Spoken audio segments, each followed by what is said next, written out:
Hello everyone. Madhya Pradesh की इस class में आपका बहुत बहुत स्वागत है। और जो ब्रीफ था, एक इंट्रोडक्शन था। इंट्रोडक्शन ऑडियो हमारे ग्रुप में डला हुआ है। आप में से जिसने भी नहीं देखा है प्लीज़ देखिए। और लगभग 60+ डेज़ की हमारी ये जर्नी होने वाली है। और इसमें मैं आपको भरोसा दिलाती हूँ कि परीक्षा धाम का एक एक शब्द आपकी मुँह ज़बानी होगा।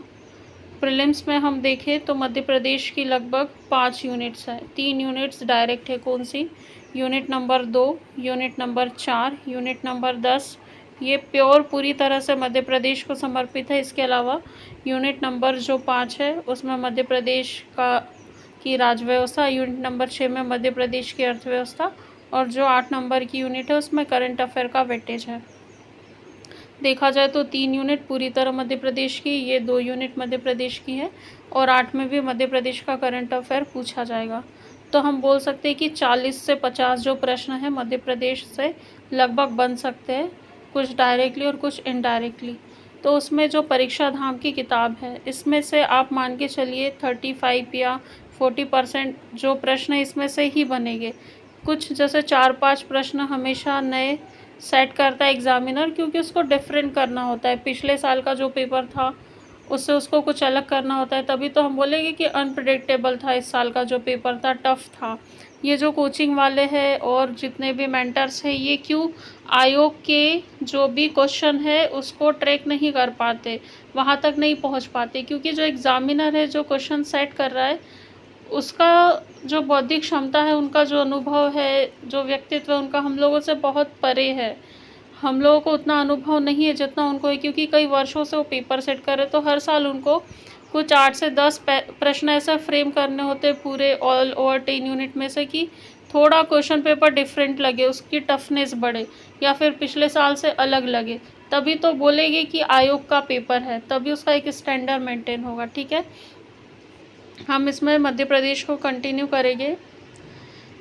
मध्य प्रदेश में देखिए, आज का जो हमारा टॉपिक है मध्य प्रदेश के सामान्य परिचय का होना है। एक तरीके से इसमें देखा जाए तो कुल 75 टॉपिक्स दिए हुए हैं।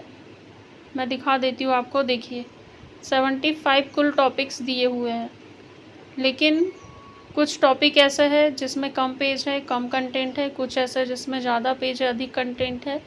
अधिकतर बार तो आपने एमपी पढ़ ही ली होगी, लेकिन इस बार इसको पढ़ने में क्या अलग चीज़ है, इसको पढ़ने में ये अलग चीज़ है कि अब इस परीक्षा धाम की किताब से कोई भी प्रश्न आता है तो आपका गलत नहीं होगा, उसकी ज़िम्मेदारी मेरी है। बस आपको क्या करना है, क्लास अपलोड हो जाएगी टाइम टू टाइम, डेली आपको क्लास मिलेगी। इस क्लास को सुनना है 1 बार 2 बार 3 बार, जितना आपको ठीक लगता है।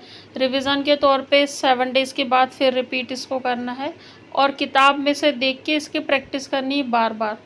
बाकी क्लास में ही ऑलमोस्ट चीज़ें आपको पूरी की पूरी दिमाग में छपने वाली, उसके लिए आप निश्चिंत रहिए, बिना झांकी मंडप किए। मेरी अपनी जो लूसेंट की क्लास चली उसमें भी मैंने अभी तक हमारी 26 क्लास हो चुकी है और बहुत अच्छा फीडबैक है।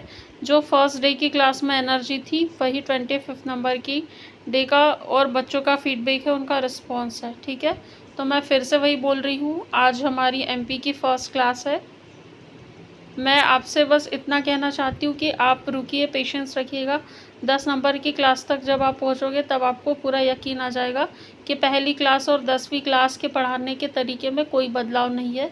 जितनी ईमानदारी से पहली क्लास में पढ़ाया है उतनी ईमानदारी से आगे पूरी चीज़ें कंटिन्यू होगी। ठीक है, हम स्टार्ट करते। देखिए, मध्य प्रदेश के सामान्य परिचय इंट्रो दिया है। यहाँ से लगभग 1 से 2 प्रश्न निकल के आते हैं, क्योंकि इजी प्रश्न भी पूछता है आयोग, हमेशा टफ़ क्वेश्चंस नहीं पूछता। और जो वनडे एग्ज़ाम वाले बच्चे, जैसे अभी जो एमपीएसआई आने वाली है या फिर अदर व्यापम के जितने भी मध्य प्रदेश में परीक्षाएँ होती है, तो मध्य प्रदेश जीके के बिना पेपर तो बनेगा नहीं, तो उसके लिए भी यहाँ से फैक्ट बहुत इंपॉर्टेंट होते। यहाँ इन्होंने भौगोलिक स्थिति, प्रशासनिक स्थिति, राजनीतिक स्थिति, न्याय की स्थिति और आर्थिक स्थिति के बारे में बताया। भौगोलिक स्थिति में अक्षांशीय विस्तार, पड़ोसी राज्य कौन से हैं, हमारे यहाँ की जलवायु कैसी, वर्षा कैसी, कर्क रेखा कहाँ से गुजरती है और केंद्रीय बिंदु कौन है। प्रशासनिक में 10 संभाग है देखेंगे, 55 जिले, 313 विकासखंड तहसील देखेंगे, ग्राम पंचायत देखेंगे। राजनीतिक में लोकसभा की सीटें देखेंगे, राज्यसभा की जो 11 है, लोकसभा की 29 है, विधानसभा की 230 है। हाई कोर्ट हमारा जबलपुर में, खंडपीठ इंदौर और ग्वालियर में। ये अभी मैं ओरली बता रही हूँ, भी आगे लिखा है, उसको बहुत बेहतरीन तरीके से पढ़ेंगे। आर्थिक स्थिति में खनिज, कृषि और जो अन्य बिंदु है उसको हम देखेंगे। यहाँ देखिए, सबसे पहले इन्होंने परिचय से शुरुआत की है। इसके गठन के बारे में बच्चा बच्चा जानता है। 1 नवंबर 1956 को मध्य प्रदेश का गठन हुआ था। अब गठन 3 भागों को मिलाकर बना था। सीधे एक तो ये प्रश्न बोलेगा कितने भागों को मिला के 3।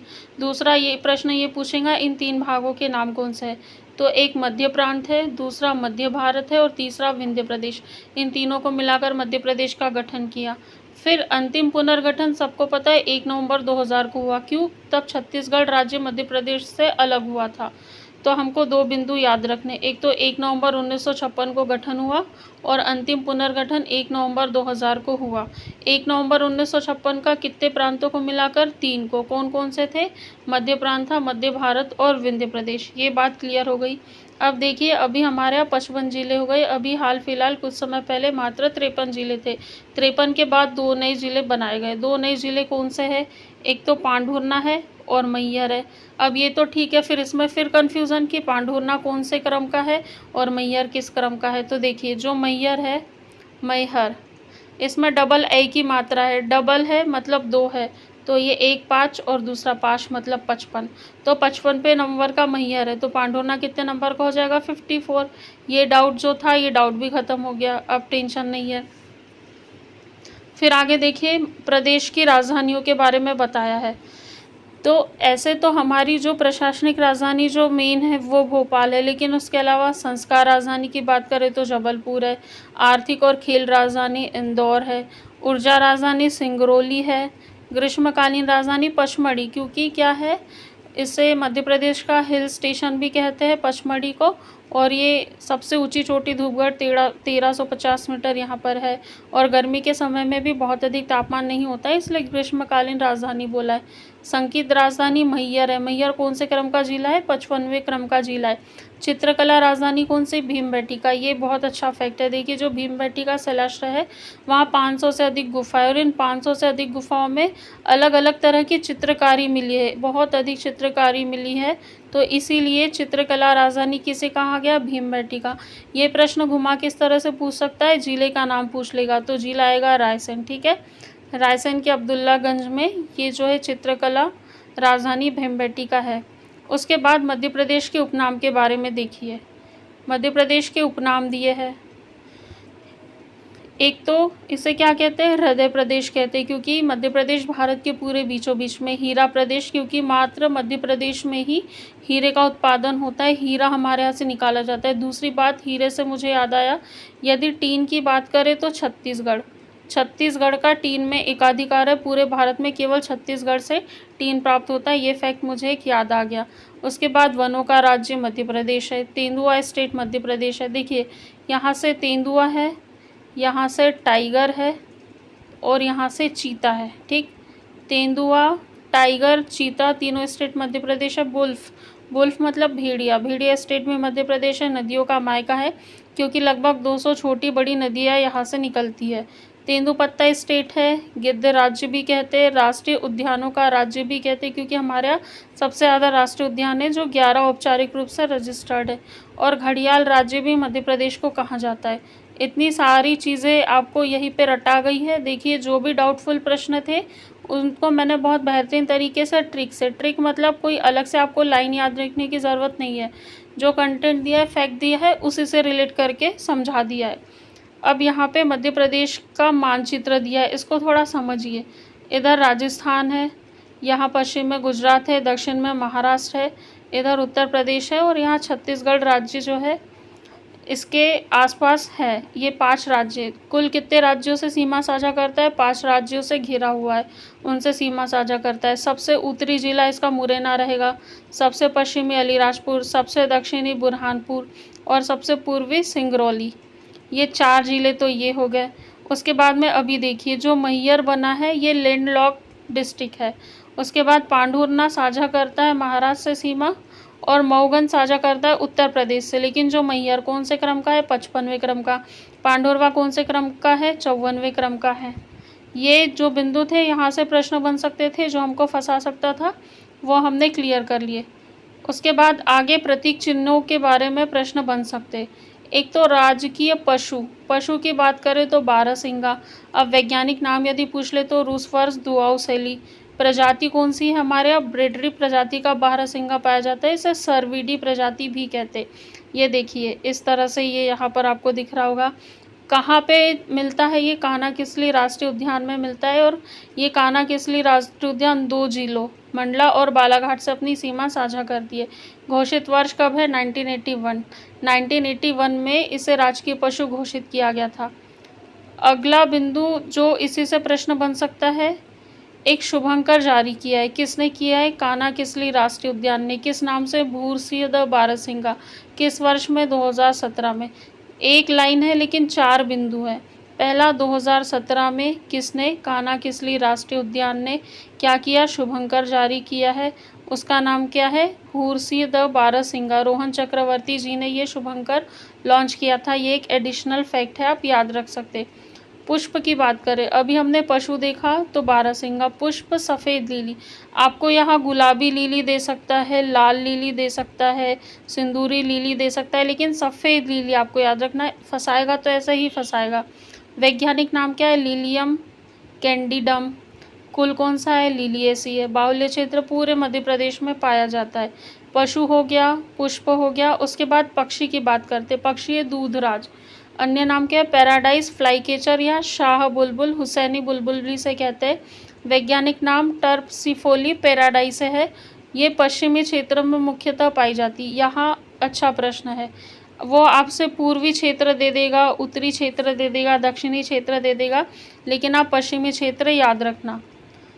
उसके बाद में जो सरदारपुर अभ्यारण्य, पहला प्रश्न तो ये सरदारपुर अभ्यारण्य का है तो धार जिले में। सैलाना अभ्यारण्य का है तो रतलाम में। इसमें क्या पाया जाता है? जो दूधराज है, शाह बुलबुल, हुसैनी बुलबुल, सरदारपुर धार और सैलाना रतलाम भी पश्चिम मध्य प्रदेश में ही आता है, उसमें दूधराज मिलता है। कब घोषित किया गया था? 1981 में। इससे हमको क्या समझ में आया? एक तो जो हमारा पशु है बारहसिंगा और दूसरा पक्षी है, ये किस वर्ष घोषित किया गया था? 1980 वर्ष में घोषित किया गया था। आगे देखिए क्या दिया है। आगे महाशीर के बारे में बताया है।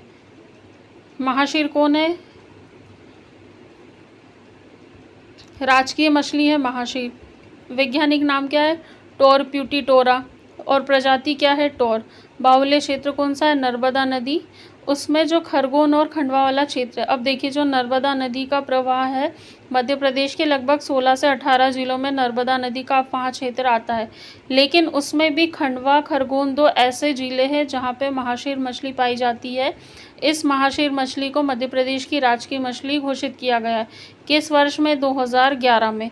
अब इसको कैसे याद रखना है? अभी तक तो आपने जो पशु देखा, पशु को 1981 में घोषित किया गया था। उसके बाद जो पक्षी देखा, पक्षी को भी 1981 में घोषित किया गया था। लेकिन अभी आप मछली पढ़ रहे जो टोर प्रजाति की है ना, टोरप्यूटिटोरा उसका नाम है, उसको किस वर्ष घोषित किया गया? 2011 में। क्यों, कैसे याद रखोगे? एक एक मछली को हमको संरक्षित करना है ना, क्योंकि हमारी राजकीय मछली घोषित किया है तो एक एक मछली को संरक्षित करना है, इसलिए 2011 में घोषित किया गया। फिर एक एक मतलब एक जिला ये, एक जिला ये, तो एक एक खंडवा है, एक एक खरगोन, 2 जिले। और किस नदी के अपवाह तंत्र में? तो नर्मदा के प्रवाह में पाई जाती है। उसके बाद बड़वाह में महाशील प्रजनन केंद्र स्थापित है। बड़वाह कहाँ आता है? खरगोन में। वहाँ क्या है? प्रजनन केंद्र। किसका है? महाशीर का है। बहुत बढ़िया, 4 फैक्ट हो गए। सबसे पहले आप याद रखो 2011 में इस महाशीर मछली को मध्य प्रदेश की राजकीय मछली घोषित किया। दूसरा, ये नर्मदा के अपवाह क्षेत्र में पाई जाती है। कौन से जिलों में? खंडवा और खरगोन 2 जिलों में पाई जाती है। फिर इसका प्रजनन केंद्र कहाँ है? तो बड़वाह में। फिर बड़वाह कहाँ आता है? तो बड़वाह जो है खरगोन के अंतर्गत आता है। ठीक है, यहाँ एक बिंदु दिया है, उसको देखिए। इन्होंने हिरन और मृग में अंतर बताया। तो हिरन एंटलर्स क्या होते? अपने सींगों को हर वर्ष गिरा देते और नए सींग उग जाते, जबकि मृग क्या होते? जिसमें सींग गाय भैंसों की तरह आजीवन रहते। अच्छा, गाय भैंसों को आपने देखा है क्या कि कभी अपने सींग गिरा रहे? बिल्कुल नहीं गिरा रहे। लेकिन जो हिरन होता है हर साल, जैसे आप लोग ना हर साल नया एडिशन खरीदते, किसी भी बुक का न्यू एडिशन लेते, नई किताब आई है तो आपको अपने टेबल पर होनी चाहिए, तो ये जो हिरन है हर साल अपने सींग गिरा देते और नए सींग आते हैं, ठीक है। लेकिन जो गाय और भैंस, वो एक बार जो सींग है आजीवन वही सींग बने रहते। एक बार जो किताब ले ली उसी किताब से पढ़ेंगे जब तक सिलेक्शन नहीं हो जाता। मतलब सोचो किताबें हमें कितना सिखाने को देती, यदि प्रैक्टिकली उनके एग्जाम्पल देखे जाए तो कितना रिलेवेंट है एग्जाम्पल। अब यहाँ पे राजकीय वृक्ष बरगद। पहले तो घोषित वर्ष 1981। देखो यहाँ से 3 फैक्ट आपको याद कराती हूँ। कैसे? एक तो मैंने बोला था राजकीय पशु बारहसिंह का 1981 में, राजकीय पक्षी जो शाह बुलबुल हुसैनी बुलबुल 1981 में, और अब राजकीय वृक्ष ये भी कब घोषित किया गया? 1981 में। इसको समझो कैसे याद रखोगे। एक पेड़ है, ठीक है, ये पेड़ है, कौन सा है? बरगद का है, 1981 में। पेड़ के ऊपर क्या रहेगा? पेड़ के ऊपर में पक्षी रहेंगे, ठीक है। पेड़ के ऊपर क्या है? पक्षी है। और नीचे क्या है? नीचे जानवर है, नीचे जानवर बैठे हैं, सो रहे हैं, ठीक। तो पेड़ हो गया, पक्षी हो गया और जानवर। किस वर्ष? 1981 में। अब कभी नहीं भूलोगे, ना ही कन्फ्यूज़न होगा। मछली की बात करें तो एक एक मछली का संरक्षण करना है, तो 2011 में महाशीर राजकीय मछली। अब इसका नाम देखिए, फाइकस बेंगेलेसिस। वैज्ञानिक वानस्पतिक नाम है क्योंकि वृक्ष है, प्रजाति फाइकस है, पूरे मध्य प्रदेश में पाई जाती है। जबकि जो पक्षी था, पक्षी क्या था? पश्चिमी मध्य प्रदेश, जैसे सरदारपुर धार और सैलाना रतलाम में वो फेमसली मिल रहा था। और उसके अलावा हमने मछली देखी थी तो खंडवा और खरगोन 2 जिलों में मिल रही थी, और बड़वा में उसका प्रजनन अनुसंधान केंद्र था। लेकिन हम यहाँ वृक्ष की बात करें तो पूरे मध्य प्रदेश में। और जो लिली था, राजकीय पुष्प, वो भी पूरे मध्य प्रदेश में मिल रहा था।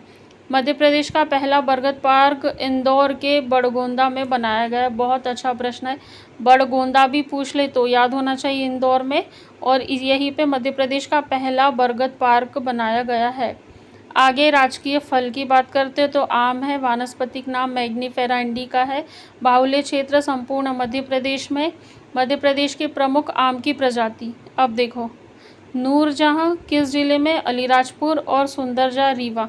एक अलीराजपुर इधर पड़ेगा, रीवा इधर, दोनों में ज़मीन आसमान का अंतर, डिस्टेंस। एक पश्चिम दिशा में, दूसरा पूर्व दिशा में। तो नूरजहाँ अलीराजपुर, सुंदरजहाँ रीवा में है। ये आम की प्रजातियाँ हैं। उसके बाद आम अनुसंधान केंद्र रीवा जिले के गोविंदगढ़ में स्थित है।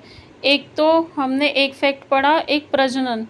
किसका प्रजनन? महाशीर मछली का जो प्रजनन है वो कहाँ है? बड़वा में। बड़वा कहाँ आता है? खरगोन में। उसके बाद आम के बारे में देख रहे हैं तो आम अनुसंधान केंद्र की बात कर रहे हैं, कहाँ है? रीवा जिले में। कौन से स्थान पर? गोविंदगढ़ में। आगे दिया है मार्च 2023 में रीवा जिले के सुंदरजहाँ आम की प्रजाति को भौगोलिक संकेतक प्रदान किया गया है। कमेंट बॉक्स में आप बताइएगा मध्य प्रदेश में वर्तमान में कितने उत्पादों को भौगोलिक संकेतक मिला है। तो वर्ष याद रखना है। रीवा जिले का जो सुंदरजहाँ आम है उसको जीआई टैग किस वर्ष दिया गया? 2023 मार्च में। कभी कभी ये नहीं पूछता है कि किस जिले का है, जैसे रीवा जिले का, या उत्पाद का नाम क्या है, कभी कभी क्या वर्ष पूछ लेता है। तो मार्च 2023 आपको याद रखना है, चाहे प्रश्न जैसा बने। हम यदि पढ़ रहे तो हमसे प्रश्न गलत नहीं होना चाहिए किसी भी कीमत में। उसके बाद मलखम की बात करते, ठीक है। मलखम की क्या बात करते? 2013 में हमारा राजकीय खेल घोषित हुआ। अभी तक हमने 3 सन देखे। 2011 में राजकीय मछली जो क्या है? महाशीर है। 11 में महाशीर है। उसके बाद 1981 में 3 क्या देखे? एक तो वृक्ष देखा, वृक्ष के ऊपर पक्षी रहेगा और पशु नीचे रहेगा, तो ये 3 चीज़ें वहाँ देख ली। 11 में मछली देख ली। अब 13 में खेल खेलेंगे। मालवा क्षेत्र इसका है, और मध्य प्रदेश मलखम अकादमी उज्जैन में है। प्रभाष जोशी सम्मान ये मलखम्ब के लिए दिया जाता है, जबकि जो प्रभाष जोशी व्यक्तित्व है पत्रकारिता से संबंध रखते हैं। देखिए 2020 में मलखम्ब को राष्ट्रीय खेल पुरस्कार में शामिल किया गया। अब मैं रिवाइज कराती हूँ। सबसे पहले 1988 में क्या किया? एक बरगद का पेड़ बनाया, उसके ऊपर पक्षी है ना, और इधर नीचे पशु है। तो बरगद का पेड़, पक्षी, पशु, इसको 1981 में घोषित किया। फिर 2011 में महाशीर मछली को राजकीय मछली घोषित किया। उसके बाद 2013 में मलखम्ब को राजकीय खेल घोषित किया। लेकिन इस 2013 में घोषित राजकीय खेल को 2020 में राष्ट्रीय पुरस्कारों की श्रेणी में शामिल किया गया। फिर मैंने सुंदरजहाँ आम बताया था रीवा का। इस रीवा के आम को मार्च मतलब तीसरा महीना 2023 में जीआई टैग इसको प्रदान किया गया। इतनी बातें समझ में आ गई। अब आगे देखिए, आगे राजकीय फसल वो है सोयाबीन, और मध्य प्रदेश को सोया स्टेट भी कहते हैं। हाल ही के जो आंकड़े हैं उसके अनुसार मध्य प्रदेश ने महाराष्ट्र को पीछे पछाड़ते हुए सोयाबीन के उत्पादन में फिर से पहला स्थान हासिल कर लिया। तो लेग्यूमिनेसी कुल का है, वानस्पतिक नाम ग्लाइसिन मैक्स है। इसकी किस्में अलंकार बहुत फेमस है, अलंकार, अहिल्या, समृद्धि, प्रसाद और प्रतिकार, ये इसकी किस्में, और इसका प्रमुख उत्पादक क्षेत्र मालवा है। वैसे तो पूरे मध्य प्रदेश में कहीं ना कहीं सोयाबीन होती, लेकिन मुख्य उत्पादक क्षेत्र की बात करें तो वो मालवा है। आगे क्या जानकारी दी है, मध्य प्रदेश के नाट्य के बारे में बात की तो वो है माच, मालवा में है, और मालवी लोक जीवन पर आधारित। कैसा है, मालवी लोक जीवन पर। इसके कलाकार कौन है, सिद्धेश्वर सेन और ओम प्रकाश वर्मा, ये बिल्कुल पूछा जा सकता है। देखो नाट्य, ठीक है, नाटक में कुछ लोग क्या होते हैं, सिद्धहस्त होते, मतलब यदि किसी को कुछ काम नहीं करना हो, बहाने बनाना हो, किसी काम से जी चुराना हो, उससे भागना हो, तो वो बहुत सिद्ध होते हैं, बहुत अच्छे से नाटक कर लेते हैं। और ओम प्रकाश शर्मा, ठीक है, शर्मा मतलब शर्म, उन्हें थोड़ी सी शर्म भी नहीं आती काम से जी चुराते समय, इस तरह याद रख लेना। तो सिद्धेश्वर सेन और ओम प्रकाश शर्मा जी जो है नाट्य जो है माच, उसके कलाकार है। उसके बाद में नृत्य की बात करते तो राई, राई से बाई, बाई क्या करती है, नृत्य करती है। छोटी सी बाई है, वो क्या कर रही है, नृत्य कर रही है, तो नृत्य राई। बुंदेलखंड क्षेत्र में है ये। मृदंग वाद्य यंत्र के साथ किसी भी शुभ अवसर पर, किसी भी शुभ अवसर पर कर सकते। वाद्य यंत्र कौन सा होता है, मृदंग होता है।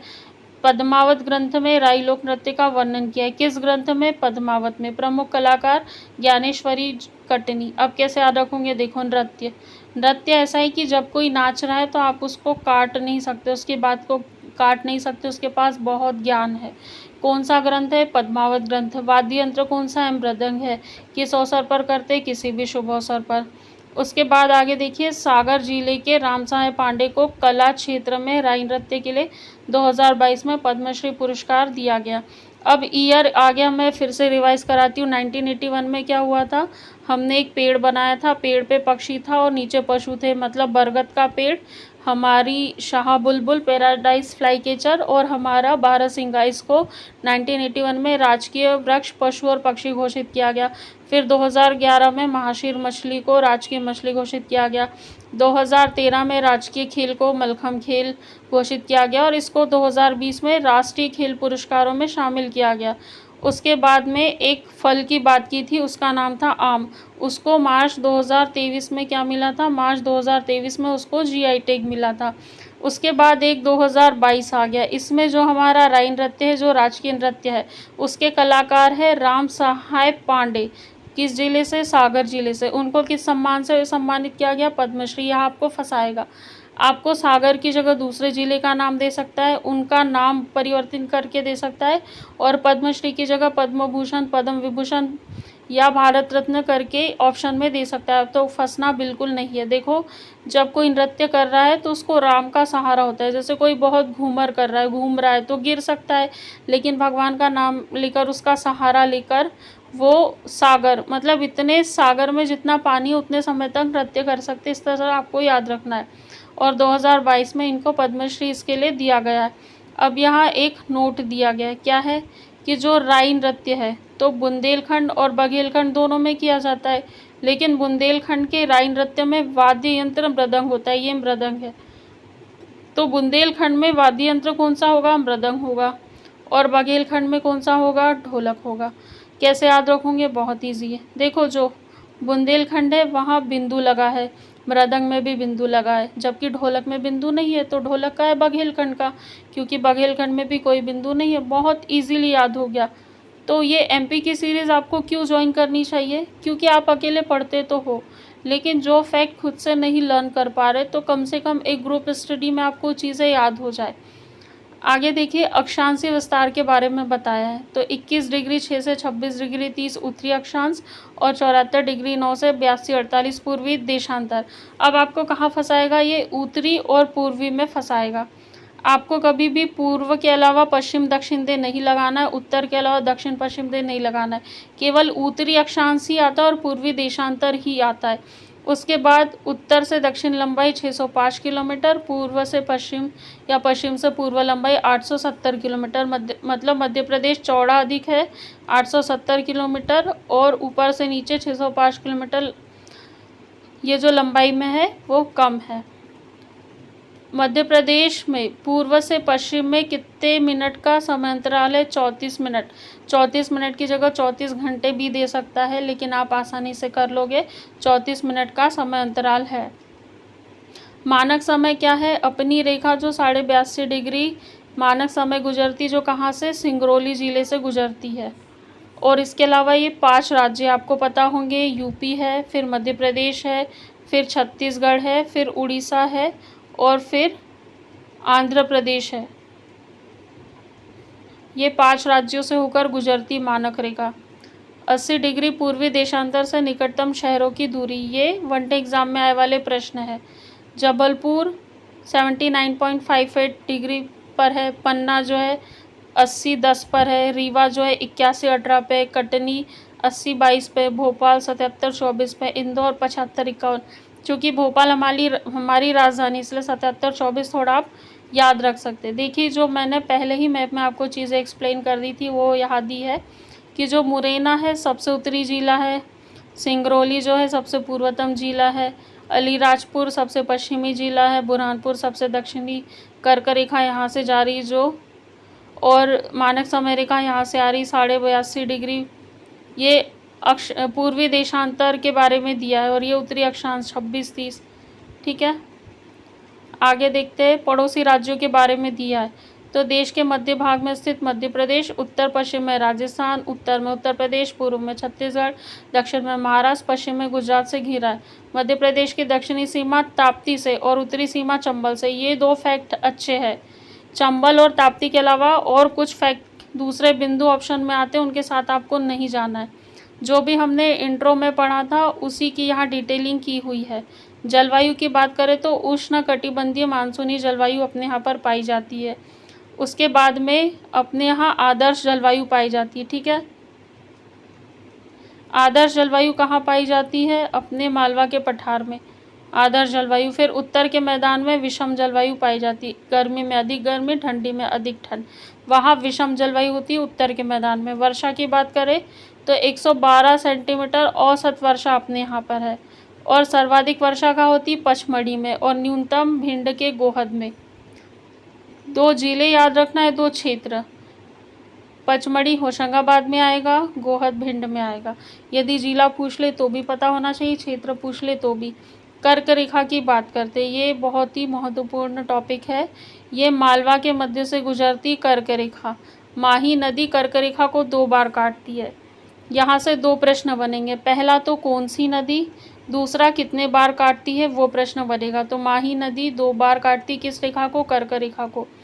14 जिले हैं जिनसे होकर कर्क रेखा गुजरती है। रतलाम, उज्जैन, आगर, राजगढ़, सीहोर, भोपाल, विदिशा, रायसेन, सागर, दमोह, जबलपुर, कटनी, उमरिया और शहडोल। ये देखिए, आपको बिल्कुल नक्शा दिया हुआ है। यहाँ पे आगर जो जिला है, आगर मालवा, यहाँ से भी जो कर्क रेखा है गुजरती है। रतलाम है, उज्जैन है, आगर, सीहोर, भोपाल, राजगढ़, विदिशा, रायसेन, सागर, दमोह, कटनी, जबलपुर, उमरिया, शहडोल। इसकी एक ट्रिक है, मैं ग्रुप में शेयर करूँगी आपसे। रउआ राशि, भौरासा, दमजब, कटनी, उमरासा, इस तरह से ट्रिक है।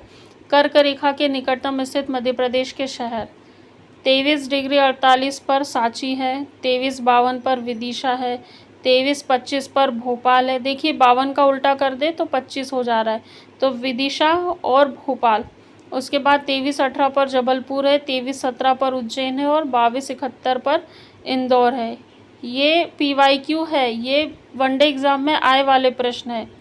केंद्रीय बिंदु की बात करें तो अखंड भारत का केंद्र बिंदु बरसाली बैतूल को है। ठीक, पूरा अखंड भारत है उसकी बात करें। भारत का भौगोलिक मध्य बिंदु मनोहर ग्राम करौंदी जिला कटनी को माना जाता है। भौगोलिक रूप से यदि देखें तो मनोहर गांव का नामकरण किसके नाम पर किया गया है? राम मनोहर लोहिया के नाम पर। 2 फैक्ट क्या याद हुए? अखंड भारत की बात करें तो बैतूल का कौन सा? बरसाली। उसके बाद अखंड, कैसे सालों साल भारत कैसा है, अखंड था, अखंड है और अखंड ही रहेगा। उसके बाद भौगोलिक की बात करें तो मनोहर ग्राम, ये राम मनोहर लोहिया जी के नाम पर इसका नाम रखा है और कटनी जिले में आता है। उसके बाद पृथ्वी का केंद्र बिंदु मंगलनाथ मंदिर को माना जाता है, जो उज्जैन में, पृथ्वी की बात कर रहे, मतलब 3 बातें हैं। सबसे पहले क्या है, सबसे पहले अखंड भारत की बात की है, तो अखंड भारत में बरसाली बैतूल। दूसरा भौगोलिक रूप से बात की है, तो भौगोलिक रूप से क्या है, मनोहर गांव जो कटनी में है। और तीसरा क्या बोला है, तीसरा उन्होंने पृथ्वी के बारे में बात की है, तो पृथ्वी का केंद्र बिंदु मंगलनाथ मंदिर जो किस जिले में है, उज्जैन जिले में है, उसको माना गया है। आगे देखिए और क्या जानकारी दी है, यहाँ इसके पूरे बिंदु दिए, ये मंगलनाथ मंदिर उज्जैन का है, अखंड भारत का केंद्र बिंदु बरसाली बैतूल है और भारत का भौगोलिक केंद्र बिंदु है जो कटनी मध्य प्रदेश में मनोहर गांव के नाम से, राम मनोहर लोहिया जी के नाम पर इसका नाम रखा था। प्रशासनिक स्थिति के बारे में देखते हैं तो अभी अपने यहाँ संभाग जो है 10 है, इसको थोड़ा ठीक से विजिबल कर देती हूँ मैं। जिले कितने हैं, 55 जिले हैं, विकास खंड 313 है, तहसील 436 है, ग्राम पंचायत 23,922 है, नगर निगम अपने यहाँ 17 है, नगर पालिका 99 है और कुल ग्राम 54,903 है। ये आंकड़े हैं, यहाँ से भी सीधा सीधा प्रश्न बनता है। न्यायिक स्थिति में अपने हाईकोर्ट की स्थापना कब हुई थी, 1 नवंबर 1956 को, जब मध्य प्रदेश का गठन हुआ तभी। कहाँ, जबलपुर में। और जबलपुर से पहले अपनी हाईकोर्ट कहाँ थी, नागपुर में। 1 नवंबर 1956 के पहले हाईकोर्ट नागपुर में थी। इस भवन के वास्तुकार कौन है, हेनरी इरविन है। और 2 खंडपीठ है, एक इंदौर में और ग्वालियर में। किस वर्ष बनी थी, 1968 में। उसके बाद में इन्होंने बोला है कि जो तीसरी खंडपीठ है प्रस्तावित है, कहाँ है, भोपाल में। और हाईकोर्ट भवन का निर्माण राजा गोकुलदास के सहयोग से किया गया था, मतलब हेनरी इरविन उसके वास्तुकार थे। और सहयोग की बात करें तो राजा गोकुलदास के सहयोग से किया गया था। उसके बाद में देखिए आगे है 70वां प्रवासी भारतीय सम्मेलन के मुख्य अतिथि।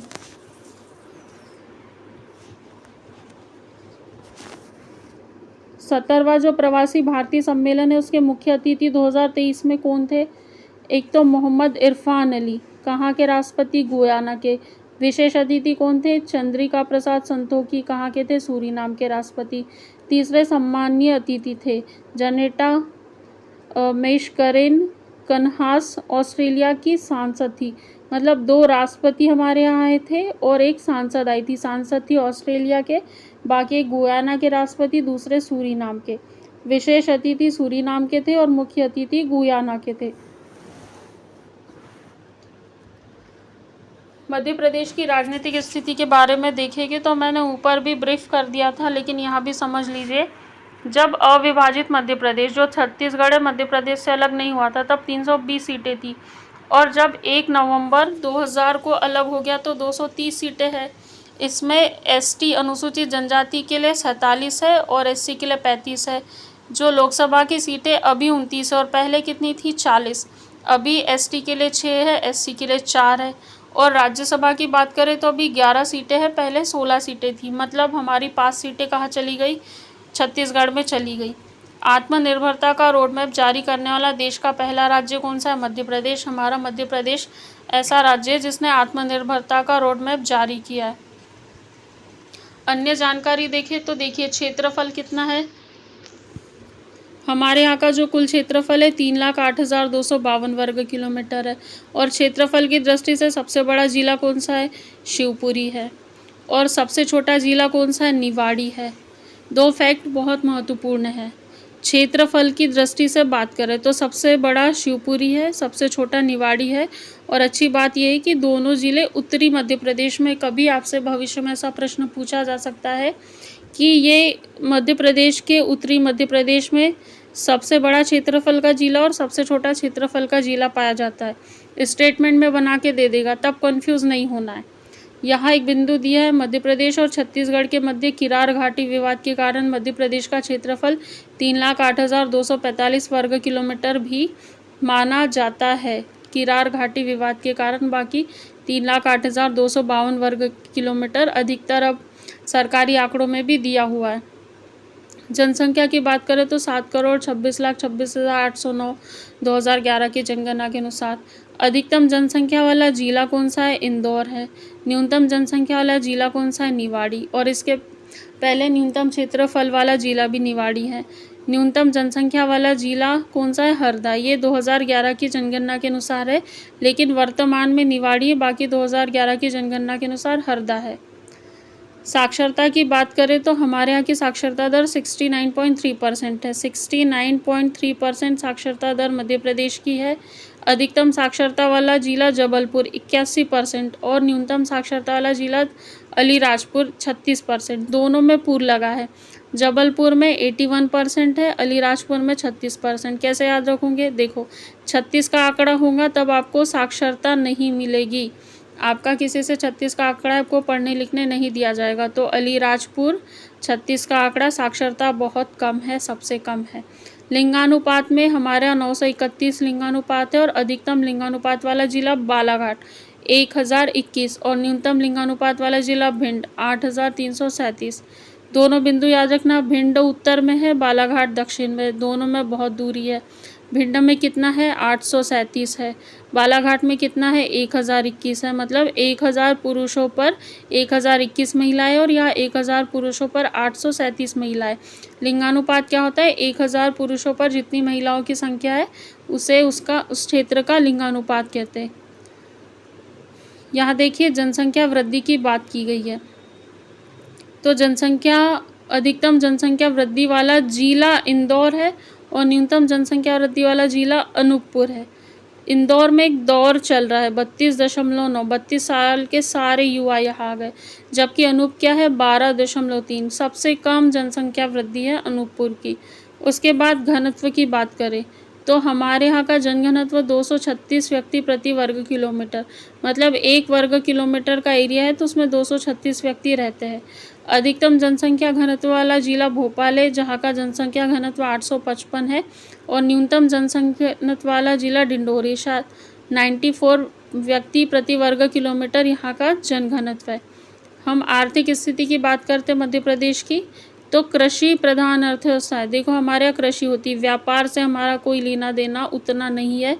अर्थव्यवस्था की बात करें तो कृषि प्रधान अर्थव्यवस्था है। दलहन उत्पादन में पहला स्थान है। तिलहन की बात नहीं की है, दलहन की है। हीरा, मैग्नीज, तांबा उत्पादन में भी पहला स्थान है और हीरा नगरी भी मध्य प्रदेश को कहा जाता है। यहाँ कुल फसल उत्पादन में मध्य प्रदेश का भारत में स्थान, तो कुल दलहन में पहला है, खाद्यान्न में दूसरा है और तिलहन में दूसरा है। मध्य प्रदेश का इंदौर शहर लगातार 7वीं बार देश का स्वच्छ शहर बना है और ये सर्वेक्षण कौन सा था? ये 8वें नंबर का सर्वेक्षण था। और पहले सर्वेक्षण में जो सूरत था गुजरात में, वो पहले स्थान पर था और अभी संयोग से ऐसा हुआ है कि जो 8वां सर्वेक्षण है उसमें सूरत और इंदौर को दोनों को संयुक्त रूप से पहला स्थान दिया गया है। ये बहुत अच्छा फैक्ट है, यहाँ से प्रश्न निकल कर आ सकता है। ठीक है, तो जो पहला टॉपिक था वो हमारा पूरा कंप्लीट हो गया। आप इस वीडियो को एक बार तो बिल्कुल देखना है, लेकिन दूसरे दिन एक बार स्पीड बढ़ाकर देख लेना। जितने फैक्ट हैं आपको इजीली दिमाग में छप जाएंगे। आप पहले वीडियो के थ्रू देखना, फिर वीडियो न देख के केवल इसका ऑडियो सुनना। उससे क्या होगा, कुछ फैक्ट यदि छूटे जिस पर हमारा ध्यान नहीं जाता है, तो जब हम किसी चीज़ को बहुत ध्यान से सुनते हैं तो वो हमारे दिमाग में वो फैक्ट जगह कर लेते, उसको इमेजिन करके पढ़ने की कोशिश करना। ठीक है, थैंक यू, बहुत अच्छे से पढ़िए। कुछ डाउट रहे तो ग्रुप है, आप लोग मुझे मैसेज भी कर सकते हैं। बिल्कुल आपके क्वेश्चंस का तुरंत आपको जवाब मिलेगा। Thank you so much.